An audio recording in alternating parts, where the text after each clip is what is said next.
Hey everyone! I think we all asked ourselves, are flat earthers just trolls or are they mentally ill? I say, after watching flat earthers for more than 3 years now, it could be both.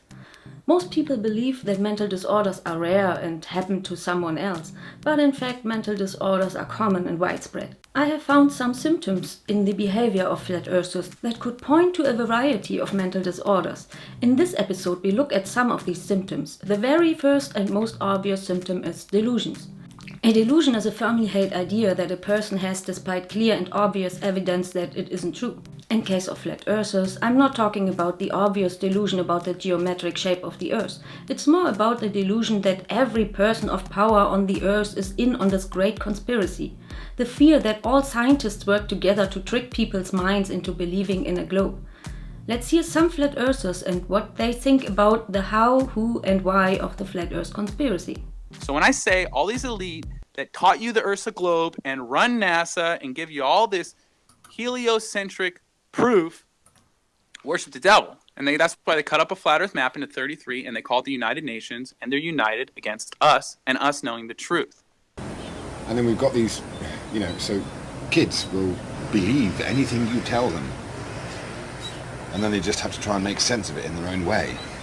And that's what's happened with these dicks in wigs, however long ago it was, deciding that we're living on a spinning ball Earth. I mean, it's just ridiculous. All these stupid arguments coming up and scenarios that people come up with, and things about weight and mass and all that stuff. It's trying to defend the impossible, the idea that we are stuck to a bloody ball falling through empty space. But we are told it repeatedly over and over and over again every single day. In school, on TV, by these people that we are supposed to consider as authority figures. It's scary. Yeah, of course it's scary when you start to really think about it. We are all alone. It does come down to hiding God, because flat Earth, when you start realizing that flat Earth is a very real possibility, or that we are not on a spinning ball. Because what they had to do was teach us in a way that is, it's an indoctrinating way, that they took control of these books, these textbooks. They put this in there, and they've called people who study them really closely and become proficient in those texts. They give them PhDs, like Neil deGrasse Tyson. He's never been there. He's never been to anywhere in. I said before that science did a great thing when they stole the idea of not control of the earth, but when they took the control of the earth away from the church. They did a great thing, that we don't want to be a part of the Catholic hierarchy right now. So they did a fantastic thing. I wish that we had taken control over from the church. Well, that would be wonderful. When you look at that and you understand that if they were wrong about something like the shape of the earth, that it would have been impossible for them to admit that, because it would be giving the reins back to the church. They would have basically destroyed all of scientific enterprise by admitting that. So they had to keep it a secret. They had to work it into their models and just go with it, because otherwise there would be no science today. But the problem Well, it's the greatest lie you could tell. If you can convince people the floor moves 1,000 miles an hour and that the Earth's a ball but you can't see curvature, you essentially turn all the little 6 and 7-year-olds into really gullible people. And so they'll believe anything you tell them, and they'll eat anything you feed them, and they'll drink anything you give them. And so take the money equation out of your mind, because the elite own all the banks. They do not need more money. So yes, NASA steals $52 million a day of taxpayer money. It's larceny. It's wealth redistribution. If people knew the truth, they wouldn't allow it. But they're hiding God's creation. His characteristics and what he's like are clearly observable through his creation. So if they can confuse you and trick you about what his creation is and what you are, because globe Earth is the foundation for evolution. And so all these globe Earthers think they're shape-shifting monkey men that are on a spinning ball floating through space. I mean, couldn't you think of anything more ridiculous to teach kids before they know the difference between boys and girls and they don't even have hair on their balls? It's such an indoctrination. It's such an obvious indoctrination. And they do it for, to hide God. You got to understand, the devil is the father of lies. There's definitely a conspiracy taking place. Despite what labels I put on the flat model structure, the oldest names are from the oldest texts, one of those being called the firmament. If the firmament was indeed discovered in 1956, and it was deliberately hidden, then the ruling authority not only hid the structure, but evidence of the builders. And by builders, I mean creators, and by that, I mean what people define as God. We're being lied to not only about the shape of the earth, we're being lied to about the very nature of reality itself.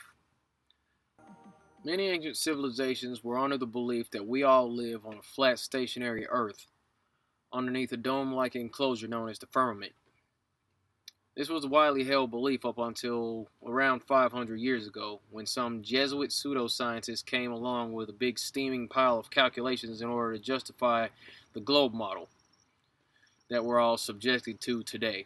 Since then, we've been inundated with this idea, and we've been taught that from a Big Bang explosion that happened billions of years ago, an explosion out of nothing created everything in such perfection that we see today. The authority in question, who created what you call the globe, is guarding all the gates. They protect the sky, the outer edge, and most importantly, the education system that shows us at an early age what they want us to see. As you can see, some share the crazy idea that they want to hide God. I find that highly irrational regarding the fact that there are still many religious people in the world and no one tries to get them away from God. The majority believe that the earth is a globe, that there is space and that there is a God. It seems that all flat earthers are not able to understand science. It's very disturbing and threatening to them. They seem to be lost in today's world. They think everyone is against them, and that makes those who actually understand science their enemy. And they show that all the time. What we saw in the last years is that flat earthers created their own cult about their belief, disconnected from reality, where they confirm each other's delusions, spiraling deeper and deeper into this fantasy world. They leave family and friends behind, and they feel superior to everyone outside of this cult. They make up lies and throw insults at everyone who tries to burst their fragile bullshit bubble. We also see paranoid delusions in flat earthers. They have the irrational fear that everyone that questions them is a shill, sent from agencies to destroy the flat earth cult. But it doesn't stop there. They also believe that some of their fellow flat earth buddies would be shills. There are also paranoid fights within this cult, where they accuse each other of working for them.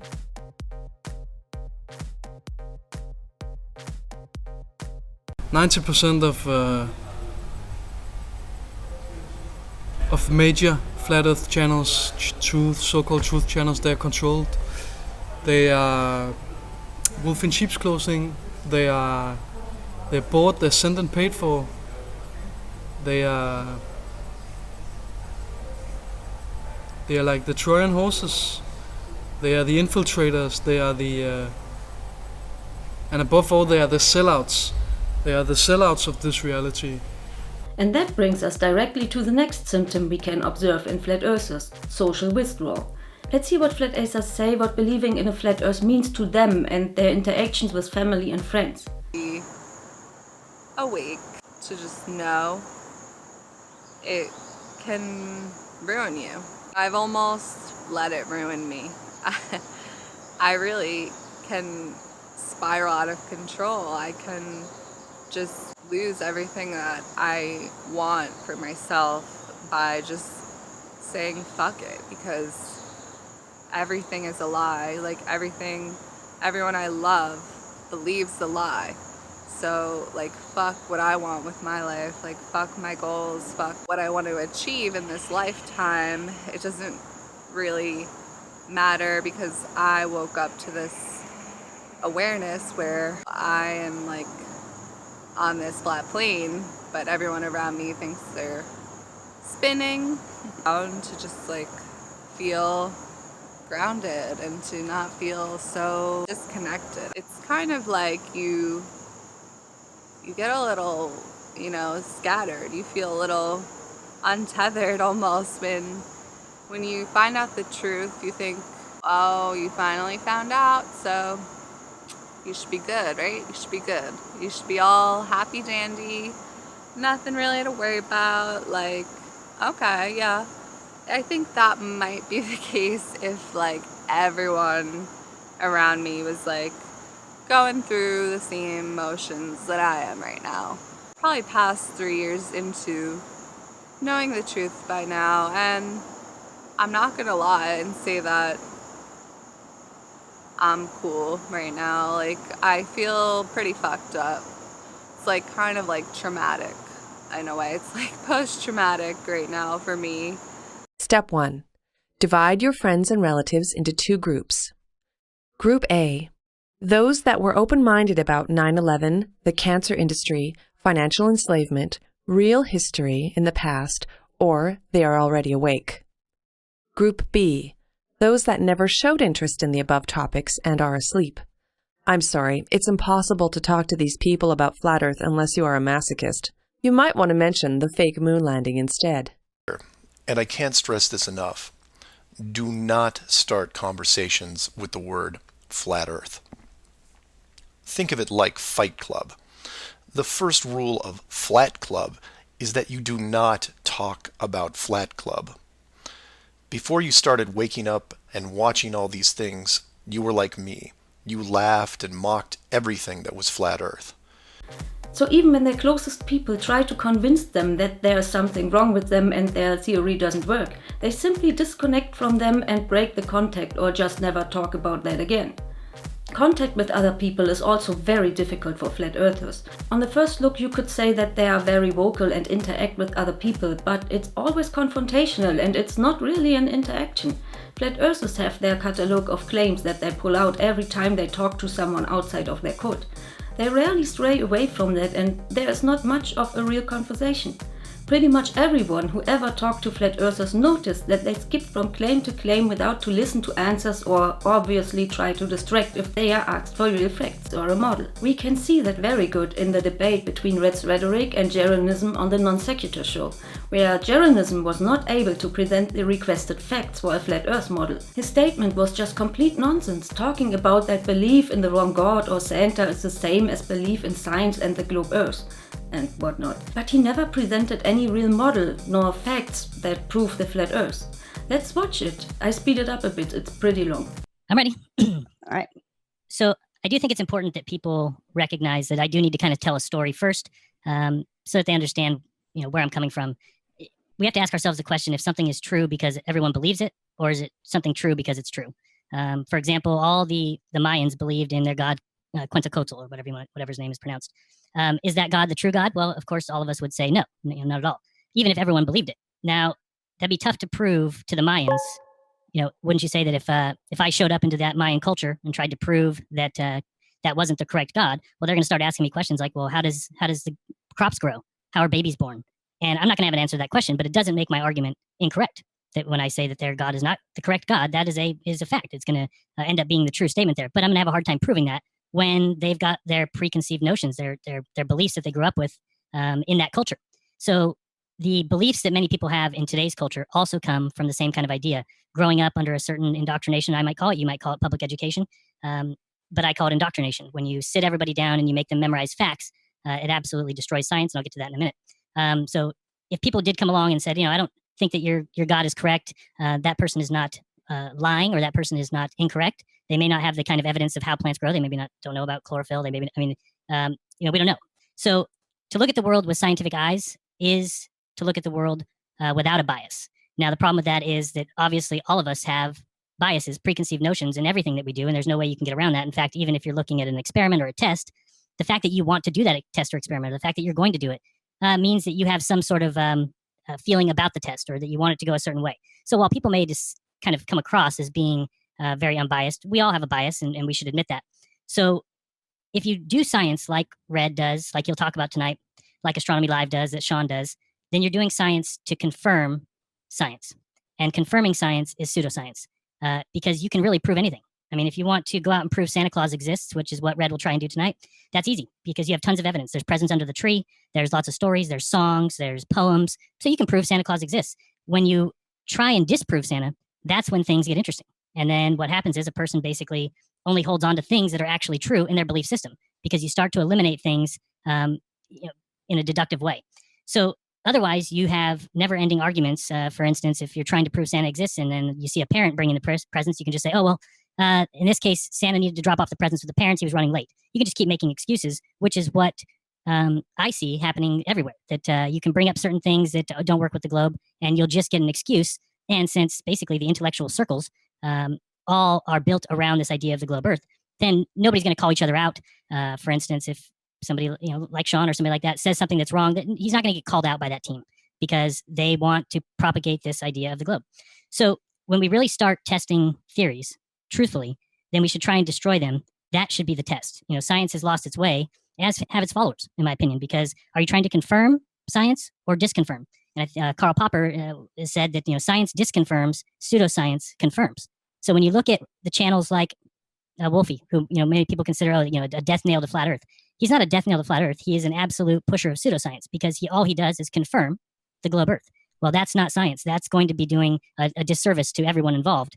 And so I'm going to prove that tonight, that basically everything that they're doing is by design meant to show them the answer that they get. So Red will argue tonight that his model best matches reality. And so let's start there. If a model matches reality best, is it really any good if there are many other models that equally model it? So say, for instance, that we change the sun to 3 million miles in diameter and say that it's 330 million miles away. And the Earth is still spinning 1,000 miles per hour. Well, if you start... Hold on, Jaron. I've paused the timer at 10 minutes. You've just spent 5 minutes and have not presented one single thing. Fantastic. It's my opening statement. So, and that's kind of the whole point of the opening statement, is to present evidence for your model. I think what he forgets is that the Earth is a real physical body. We live on it. So it's not that hard to find out what shape it has. We can test it in real life. But I have never seen a real Santa or a god to analyze. And of course are people biased when they have a theory and test it. That's not the problem as long as you stick with the results and are able to accept if you're wrong. Whatever. What this shows is that there is no way to have a real discussion or debate with any flat earther when they are not able to stick to facts and present real evidence for their belief. All they can do is distract and often act aggressively against their opponents. But that will be part of my next video about flat earthers and signs of mental disorders. I think this video is already long enough. Well, to sum that up so far, flat earthers clearly meet the mentioned symptoms for mental disorders. There is no doubt about that. There are more symptoms I want to talk about in my next video. Thanks for watching, bye bye and stay tuned.